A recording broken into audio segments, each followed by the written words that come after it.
welcome. I'm glad everyone found their way across the street. This is kind of a milestone for us in a couple of ways. This is the 25th of these sunrise sessions that we've had over the last several years. Some of you have been consistent attenders. We appreciate that very much. But this is also another milestone. As you know, these events have been sponsored from the beginning by Regents. They've been great partners, great friends, have done just an outstanding job for us. And as a result of that, we've developed some very close friendships that we've appreciated very much. One of those is Kevin Bischoff. He's usually here with us to do a brief introduction. Kevin, I serve on the Regents board. In the last Regents meeting, Kevin announced that he was retiring and going on to other things. And so I'm going to ask him to just come up, make some quick observations on these events, and then give us a chance to say thank you, Kevin, for the great help that he's provided us. Thank you. Well, thank you. Normally I come to these events and introduce President Albrecht, and he sort of surprised me this morning and said, I'll just introduce you instead. I have been with Regents Blue Cross Blue Shield of Utah for 30 years, and I will retire on the 25th of May, and I've taken on a full-time teaching position at the University of Utah. President Albrecht said it's a great assignment, it's just the wrong school.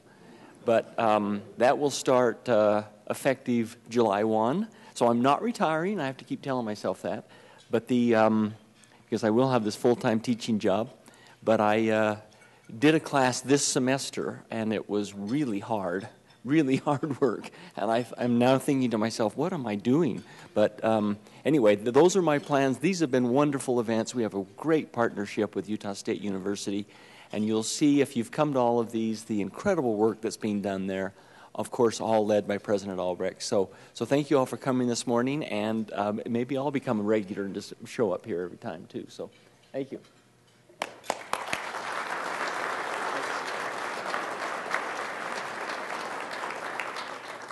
Kevin has become a great friend, and we appreciate that very much, appreciate support from Regents. And even though you'll be teaching classes at the University of Utah, get up early on these sunrise session mornings and come down and listen to some of the things that are going on here.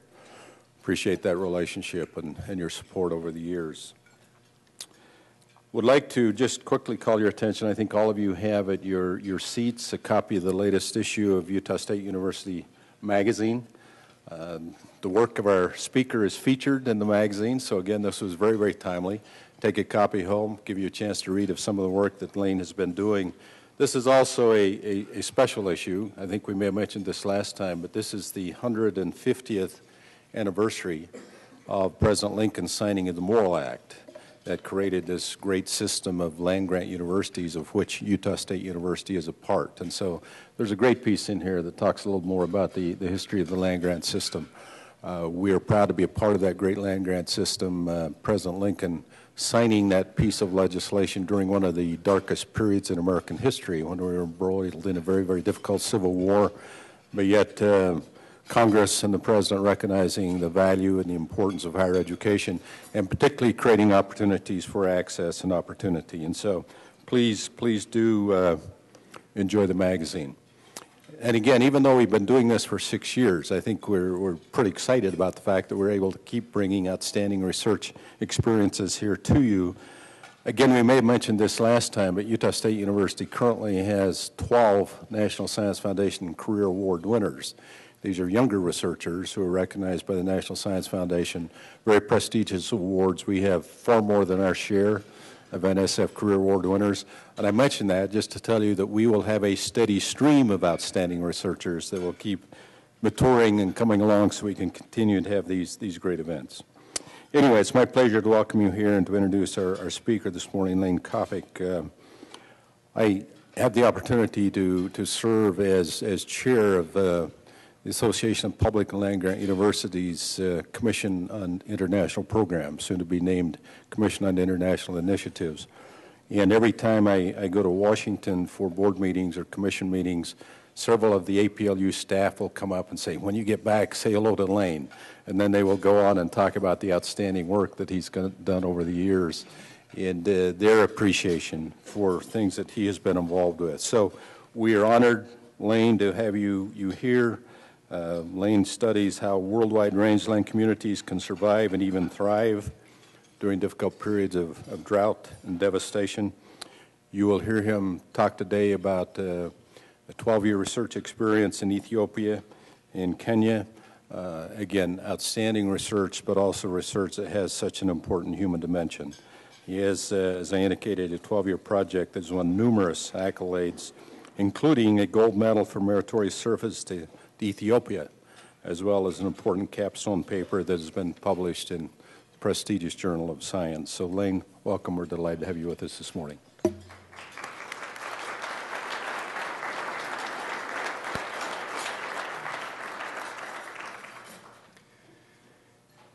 It's my great pleasure to be here this morning.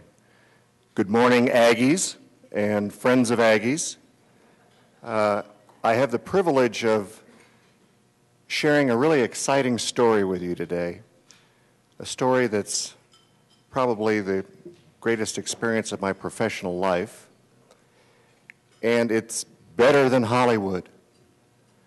It illustrates the perseverance and dedication of people to lift themselves up. It's a very inspiring story, and we'll be starting right now.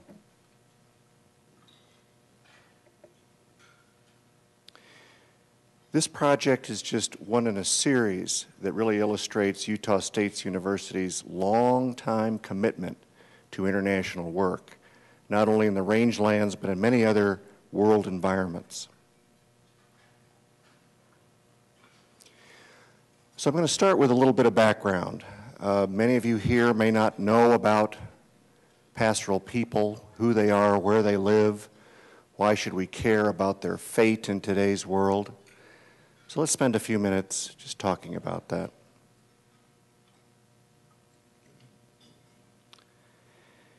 In the big picture, this project deals with poverty. And one thing I've learned is that poverty is what a waste of human lives. And globally, while we're making some inroads at reducing poverty, particularly in China, it still remains a pressing worldwide issue. A very high percentage of the world's people still are living on less than $1 or $2 a day. Specifically, the region of interest is the Greater Horn of Africa, shown here to include Somalia, the lowlands of Ethiopia out towards the east.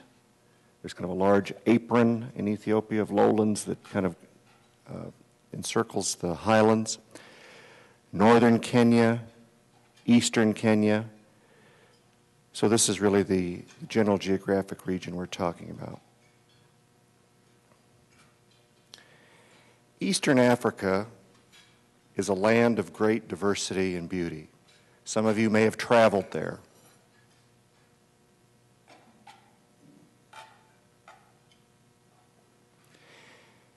It's also a world with great contrasts and wealth. Opulent hotels in capital cities, slums, rural poverty also are abundant. So great contrasts in terms of the livelihoods of people who are there. So when you see some of the media images of East Africa, it's not all kind of drought and famine. It's not all poverty, but there is a fair amount of economic and ecological variation. It's really a wondrous region in its totality. The rangeland environments are areas where there's not very much rainfall, very much like Utah.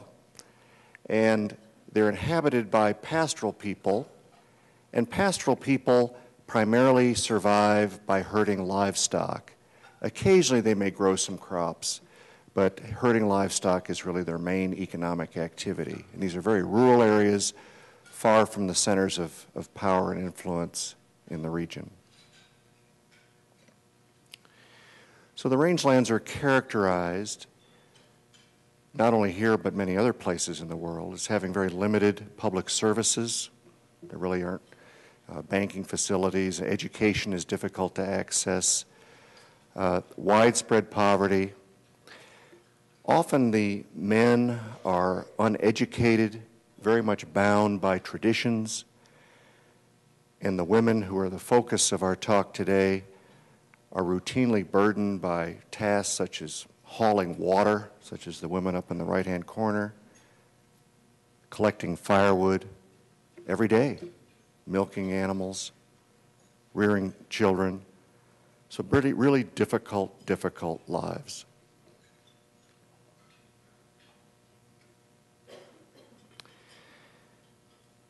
In the current year, there's been yet another drought emergency in the Greater Horn of Africa. The red indicates places where there's a famine risk of drought. The dark red shows in Somalia where that's compounded by civil strife. But in total, you can see that when you look at Kenya, Ethiopia, and Somalia, you've got over 10 million people currently affected. And also, this is a recurrent phenomena.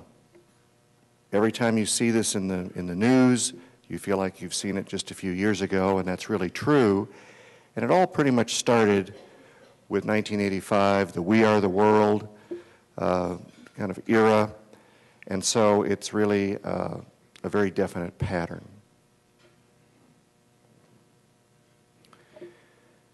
Back in the 90s, we were compiling some information on the losses of livestock in droughts in this region. And this is just kind of a schematic portrayal of the pattern that we think probably has occurred.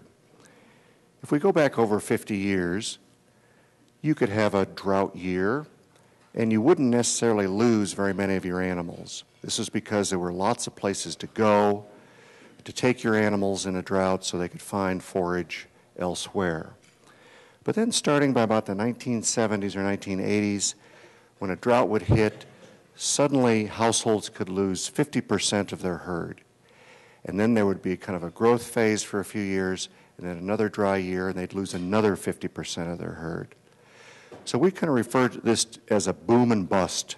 So this boom and bust that's associated with this recurrent pattern of famine risk and loss of capital assets has been huge in the Greater Horn of Africa. When animals die, they're not giving milk and meat that are important for human sustenance, so then there's a risk of hunger. And also, when you add up the asset losses of all these deaths of animals, they are hundreds and hundreds and hundreds of millions of dollars that are wasted because these animals just die on the rangeland.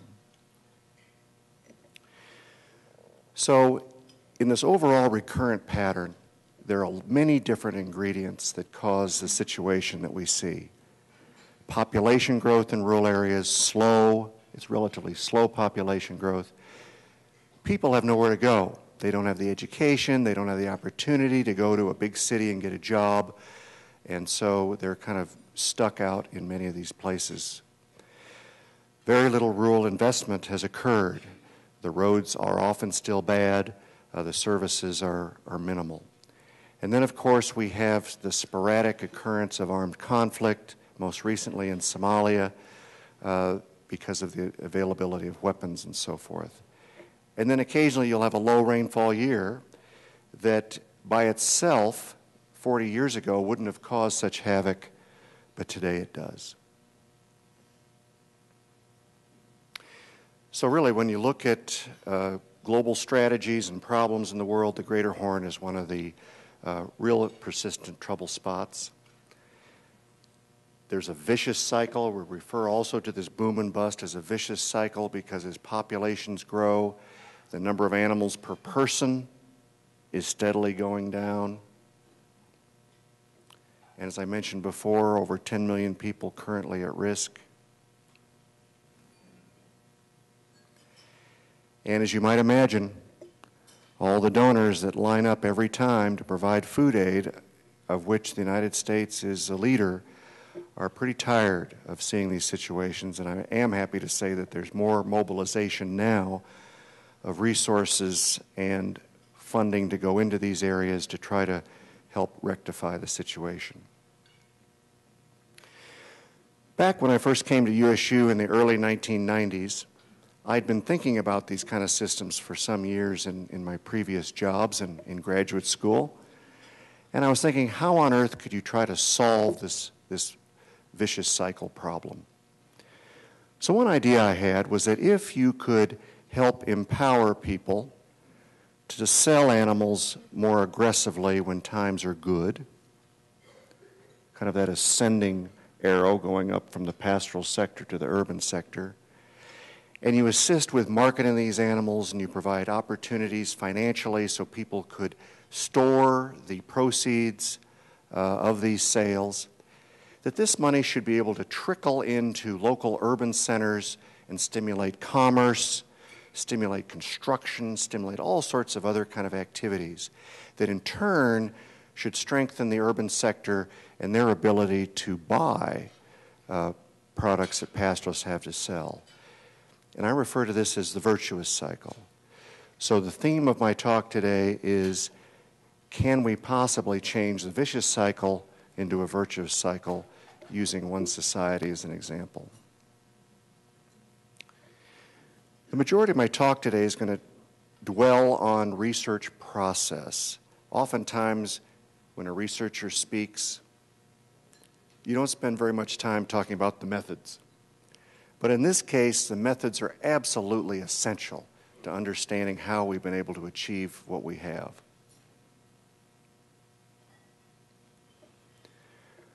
We had an opportunity with the U.S. Agency of International Development to fund our project over 4 consecutive grant cycles.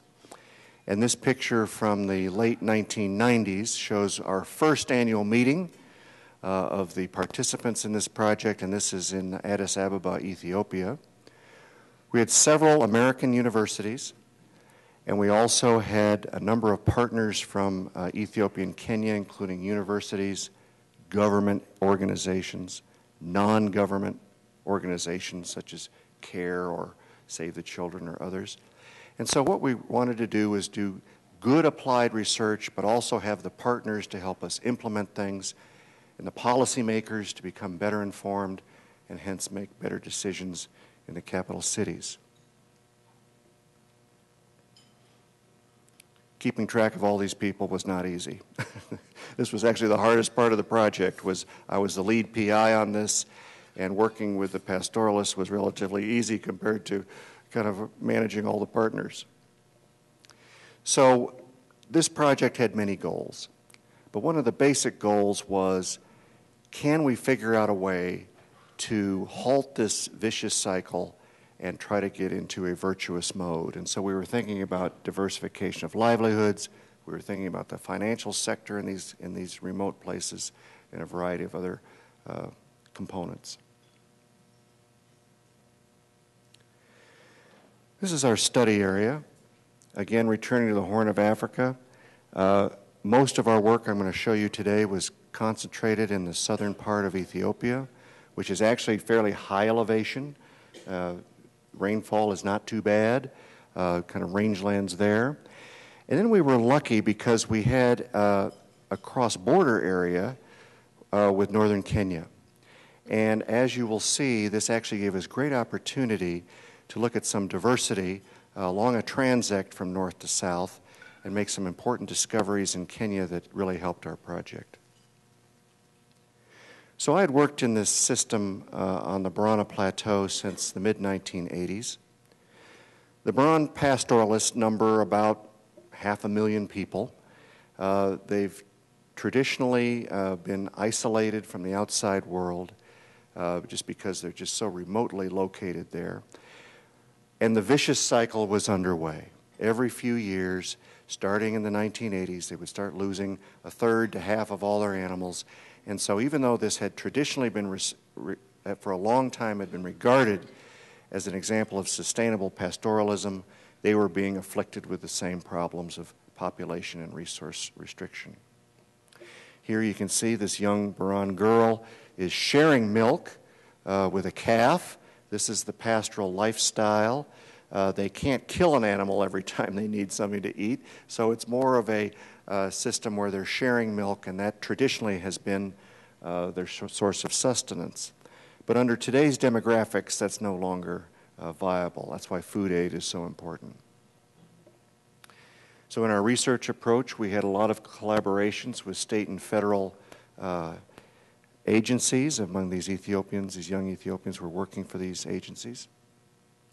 So this is kind of a typical model, and I don't mean to be harsh, but it's very common that when an expert comes in, if we are the expert, we want to describe the situation, we want to offer some ideas for what to do, then our job is to publish, and then frankly we sit back and kind of hope something good happens. We decided early on we didn't want to take that approach.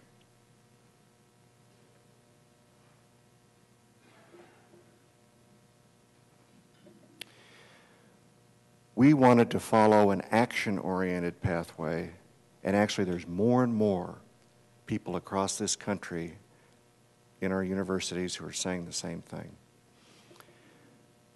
What you do with an action-oriented pathway is it's no longer top-down. You really want to work directly with the communities on a level playing field because there's a lot of very bright people there. To help identify together problems and the solutions that are involved, then assist in implementing some of these solutions, and then your research is designed to assess the impact of those interventions. So this takes more time than the traditional method, all right? And it takes a lot more in terms of transaction costs and partnerships. But the outcome is that we can still publish good papers, but at the same time we've empowered a community and we can move forward with some viable solutions where we have proof that they may work. So this is actually a very important part of how at Utah State we tried something differently. So I'm just going to describe a little bit the participatory rural appraisal method, where it's very common in Africa. If you're going to have a long discussion, even a discussion that lasts several days, you sit under a large acacia tree. So we would assemble members of the Baran community, men and women, together to contemplate about the predicaments they were in and how they might try to extract themselves from those problems. And they were very much interested in doing this, and very often they really hadn't sat down as a community and never done this before. So we did about 12 of these participatory assessments. Each one took about a week to do. You try to do carefully. And across the board, they were all saying, well, we don't have enough food, we don't have enough water. I mean, what a place to start, right? And most of them were living on less than $1 a day. And they recognized the need to try to start to divorce themselves from this heavy livestock dependence, and they needed to diversify into other endeavors. They recognized that education was going to be important, even though they had 98% illiteracy, right? They realized that learning how to manage money and think a little bit more opportunistically about business involvement and other things was important, but they had no access to banks, they had no access to anything. And then generally risk management was important. And so in these deliberations we met many insightful, stimulating people. This woman in the maroon is a Somali woman who became one of the great people in our project. The Gates Foundation people have subsequently met her. They say she's could be a CEO somewhere. She spent 6 years in a Somali refugee camp with her 5 kids and was living on $1 a day when our project started. She got involved, and now she's just a star in the whole country, in fact. So at the same time we were doing these very unusual, lengthy community diagnostics, one of our USU staff members made an interesting discovery in northern Kenya across the border. So Ethiopia is high elevation, relatively cool in the wet season, and there's an escarpment that divides northern Kenya from southern Ethiopia. And so you descend down this escarpment to go into northern Kenya where the environment changes fairly radically. Northern Kenya makes southern Ethiopia look like heaven. Those of you who've traveled to Kenya and you've been in the highlands or you've been to Nairobi, The joke is that you need a passport to get to northern Kenya because things change immensely when you get down to the dry areas. You see camels, you see unimproved roads, you see livestock skulls, you see little tiny hotels, and so it's a much more desolate landscape. Despite that Kenya is a pretty progressive nation, some of these areas are in bad shape. So our postdoc, Solomon Desta, who's sitting in the front there, got a flat tire in one of these towns, and of course that's par for the course. You always get a flat tire there. And some women invited him to have dinner with them while he was getting his tire fixed. And they told him stories about having been just really on the margins of survival, and then they decided a few years before that they were going to join hands, form collective action groups, and start savings activities. And they lifted themselves up from poverty. They diversified in a whole variety of small businesses as well as traditional commercial livestock activity. And amazingly, they funded the primary schools, they funded the clinics, they'd pool their money so that they could send their kids to college. I mean, this is the kind of innovation that was just stunning in these very remote places. These women's groups, we found them all over the place. We went down and we said, well, we're going to have to do some research and clarify if these people are just playing with our minds or if it's really true. And it was really true. So we visited in about 20 communities. And I'll never forget when I met a first group of these women in northern Kenya. About 200 of them were assembled in a room, and through an interpreter I said, my first question, what do your husbands think? And they laughed, with me, not at me, hopefully. But one of the first things they said was, we want to be like American women. We want to have more control over our destiny and help our communities. Well, that was a cue for us to act. And we took 15 women from these PRA groups who had emerged as leaders, and we took them across the border to meet these women who also spoke the same language that they spoke. And these women had never been far from home. They'd never been more than a few miles from home, so going to Kenya was a real eye-opening experience. The Kenyans graciously received the Ethiopians and showed them all their achievements. They fed them, they coddled them, they showed them these water projects like this one they'd started. They showed them the clinics and the schools and everything they'd done, and the Ethiopians were flabbergasted. And if there's any regret I have, I didn't go on that tour. I wished I had gone on that tour and seen this. So the types of things that were personified, the value of working together, the value of saving, the value of educating sons and daughters, commercializing livestock, the power of women, and then quietly the Kenyans told the Ethiopians how to help convince their husbands to adjust to this new reality.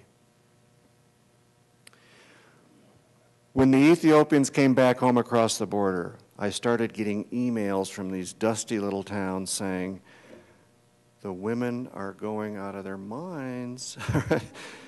The women started building these meeting halls out of kind of wattle and thatched roofs, but they were beautiful. And they were doing all sorts of things like this, working just day and night to build a space for themselves where they could plan and meet. And these are the things that visit to Kenya personified, because they had no other experience in their life other than hauling water and collecting firewood. So what we did was that we modified some of our results from these participatory appraisals, along with what the women learned on the tour from the Kenyans, to create a variety of action plans. We had donors to contribute to these. The community also matched labor, because we had to be convinced that the community really had a stake. And so the action plans focused on improving literacy and numeracy, microfinance training, which, as some of you have heard, is that extending these small community loans to each other, and there's no collateral for these loans except for your integrity with your peers. And then we've provided a wide array of other special training. We even provided some courses on globalization and we took people to the capital city, and they could see animals being exported to the Middle East. They just saw sights they'd never seen. So here are the achievements that we observed. Nearly 60 of these collective action groups were formed within the first couple of years. We could have done more, but we didn't have the resources. And interestingly, 3/4 of these people were women. Poor women in rags that raised their hand and said, I will do this. I will volunteer to join this. And over 10 years, actually 12 years, none of these groups failed, because Utah State had a mode where we mentored them. We visited them quarterly to help work with them on getting out of any problem they encountered. There were thousands in these short courses of small business management and globalization and adding value to livestock products, and they extended over 5,400 of these micro loans to each other. So the groups evolved quickly, and this picture is in the magazine.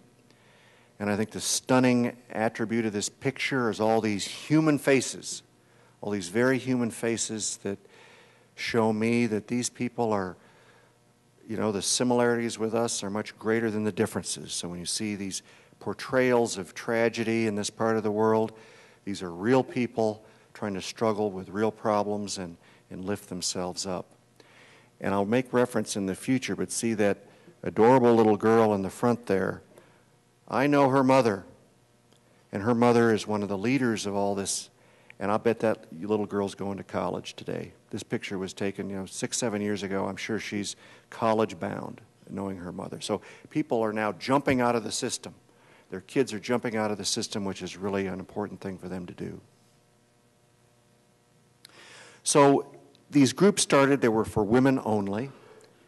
And this was because the Kenyans said, you really shouldn't have men in there because they might kind of mess this up a little bit. So you really need to kind of just keep it for women. Well, the Ethiopians didn't really agree. So the Ethiopians put their own stamp on this, and there were some all-women groups, but also they had men involved. And in many cases, men brought very special attributes to these kind of nuclei of these collective action groups in terms of their ability to negotiate with livestock traders and other types of things that the women couldn't do by themselves. And interestingly, in a variety of communities, these groups included all sorts of people. There were Christians, there were Muslims, there were people who were not affiliated with a formal religion, and they all really got along with each other. And they could care less about the politics of religion in the world. They just wanted a better life for themselves and their families. In fact, particularly some of the women in these groups were instrumental in diffusing tensions if ever there were like religious tensions or whatnot might emerge. Here are some goats on their way to Saudi Arabia, all right? So suddenly we have a situation where these groups are mobilized. Utah State was working with them to connect with livestock traders and exporters, and suddenly tens of thousands of animals are leaving this system and headed for the Gulf states and other export destinations. The important aspect of this is that by selling livestock, they can generate capital to then invest in small businesses, and then you start getting a snowball kind of effect, all right, and their confidence builds.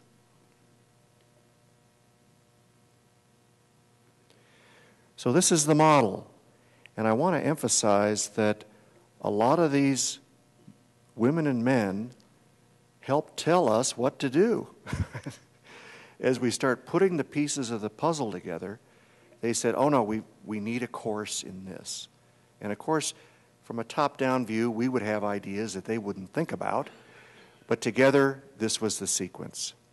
So the bottom tier was the effect of going to Kenya and being inspired by the Kenyan women. And we also brought Kenyan women over later, and they would hold rallies and get people excited, and so that was really an important attribute there. Because if it hadn't been the Kenyan example, that change was possible, I'm not sure the Ethiopians would have done it. So then we had access to education.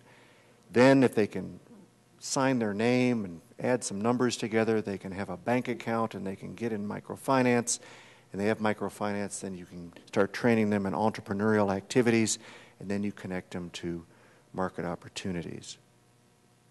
Now, some would traditionally say, oh, pastoralists are clever. They kind of know how to do all this. They've been there for hundreds of years. It's a new world. They have to know about products and how products are certified and what a quality animal is that's going to go to market. It's not like it was a few years ago. So again, suddenly the wives were going to meetings. The husbands initially were kind of worried about what these meetings were about. You know, they thought maybe, they really were. And the Kenyans had warned the Ethiopians that there might be a little resistance as soon as the women started having these initiatives, and there was. There were some instances of domestic violence that we know of. There were some instances of conflict. But it was amazing that we have many quotes from men. When everything was said and done, one man said, well, I really got to have so much faith in my wife as managing the money that then I'd go out and I'd get a day labor job or something, come back. The first thing I'd do is give my money to my wife to manage. And we also had men tell us, you know, a powerful, wealthy woman is more attractive than a really poor, subservient woman. And so we started seeing all these things just start changing right before our eyes. And the men who were used to be just kind of strategizing about herding, sitting under a tree, would babysit when their wives would go to meetings. So, we're talking about a few research result highlights. Savings generated, the equivalent of 93,000 US dollars. The loan value, $650,000. Loan repayment rate, 96%. The only group that had a little bit of a hard time repaying loans were some of the men. Loan interest and profits, you can see that the microfinance approach was really an effective way to generate money.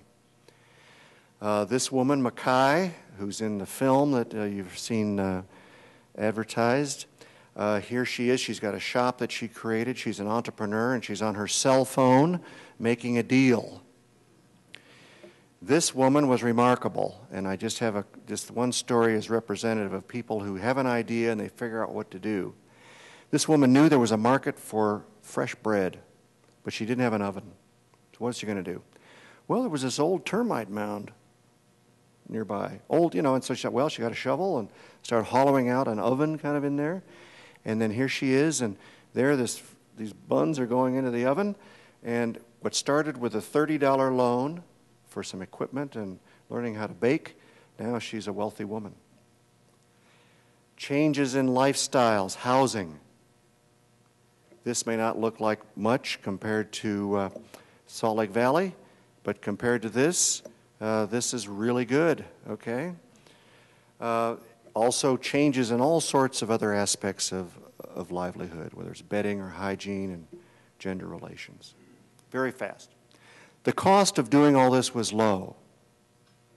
It took 3 years to transform illiterate volunteers into members of these durable groups at the cost of about $1 per person per month.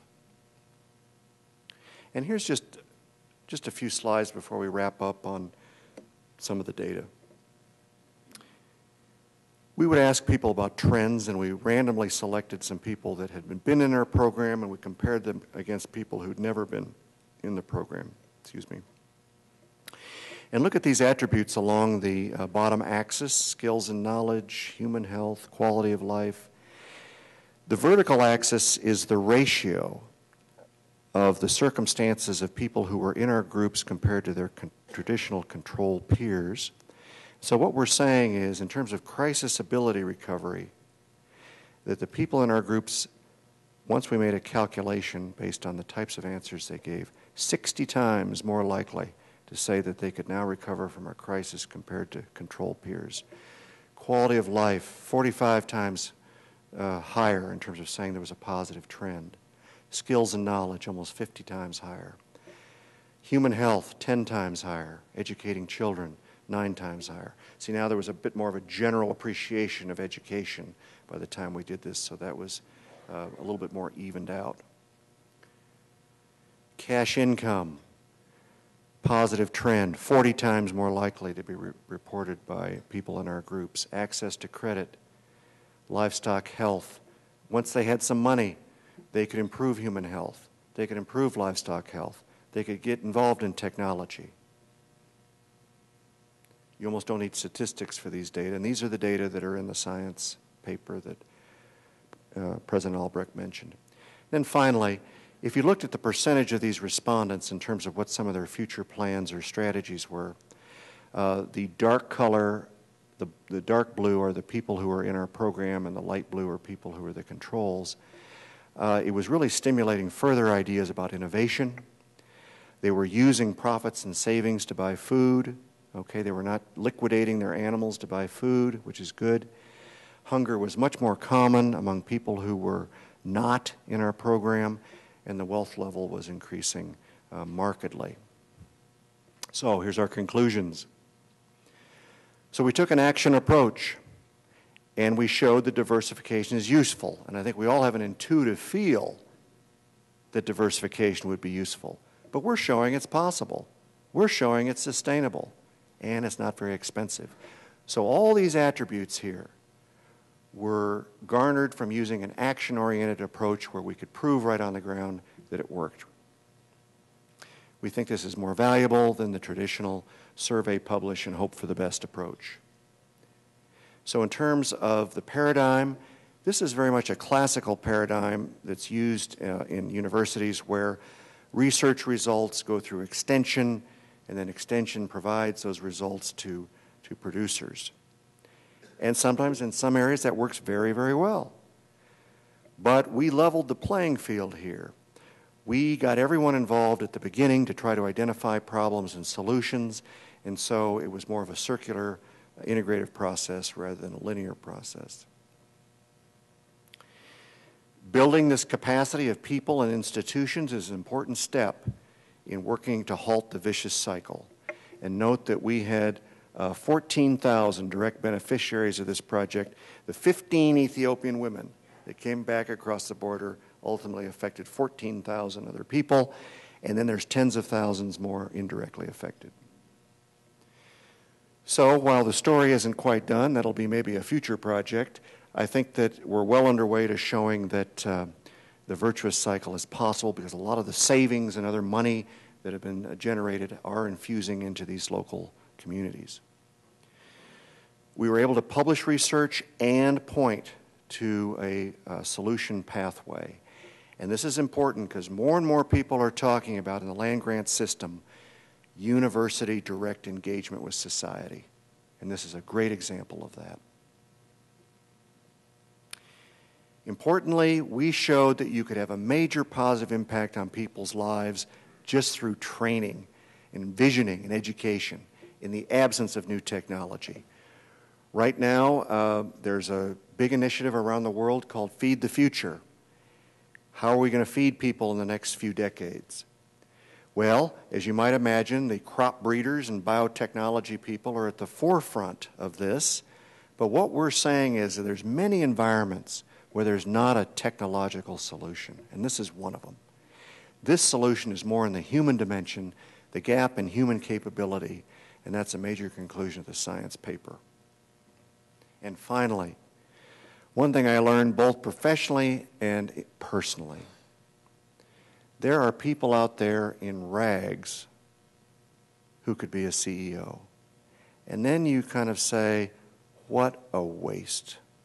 What a waste of talent that the world needs. And really, they're victimized. They're victimized by being in situations where they have no opportunity.